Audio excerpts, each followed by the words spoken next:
வணக்கம். அ நான் ஒரு நியூஸ் பார்த்தேன். என்னென்னா, டிஎம்கே ஆட்சியில ஒசூருக்கு கொண்டு வரப்பட்ட விமான நிலையத்த டிவிகே ஆட்சி வந்ததும் கேன்சல் பண்ணிட்டாங்க அப்படின்ட்டு ஒரு நியூஸ் பார்த்தேன். எனக்கு ரொம்ப ஷாக்கிங்கா இருந்தது.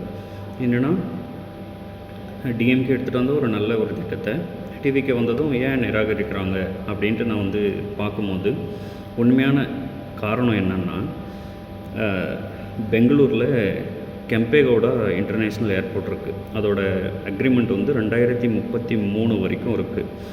அதன்படி அதோட வணிக செயல்பாட்டை தடுக்காத வகையில் 150 கிலோமீட்டருக்கு வந்து வேறு எந்த ஏர்போர்ட்டும் 2033 வரைக்கும் அமைக்கக்கூடாது அப்படின்றது தான் அந்த அக்ரிமெண்ட் இருக்குது.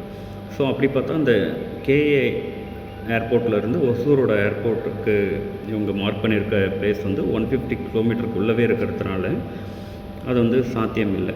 அதே மாதிரி இன்னொரு ரீசன் என்னென்னா, இங்கே வந்து ஹெச்ஏஎல் வந்து அதோட ப்ராக்டிஸ் பண்ணுறது, சோதனை பண்ணுறது, அந்த மாதிரி அந்த ஆராய்ச்சிக்காக எல்லாம் இந்த வான்வெளியை வந்து பயன்படுத்திகிட்டு இருக்காங்க. அப்படி இருக்கும்போது பாதுகாப்பு அமைச்சகம் வந்து இது ஹெச்ஏஎலோட சோதனைக்கும் அந்த ப்ராக்டிஸ்க்கும் அது வந்து வேணும், பயிற்சிக்கெல்லாம் வேணும் அப்படின்னு சொல்லிட்டு அவங்களும் வேண்டான்னு சொல்லியிருக்காங்க. அதனால தான் இது வந்து இப்போதைக்கு சாத்தியம் இல்லாமல் போயிருக்கு ஒசூரில் ஏர்போர்ட் அமைக்கிறதுக்கு.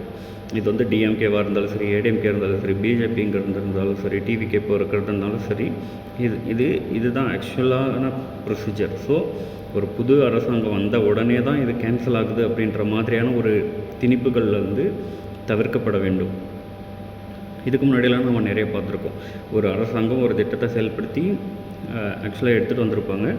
அதனால் முழுமையாக இது பண்ணும்போது அவங்க ஆட்சி மாறி இருக்கும். அப்போ புதுசாக வர அரசாங்கம் வந்து அந்த திட்டத்தை நாங்கள் தான் எடுத்துகிட்டு வந்தோம் அப்படின்னு சொல்லுவாங்க.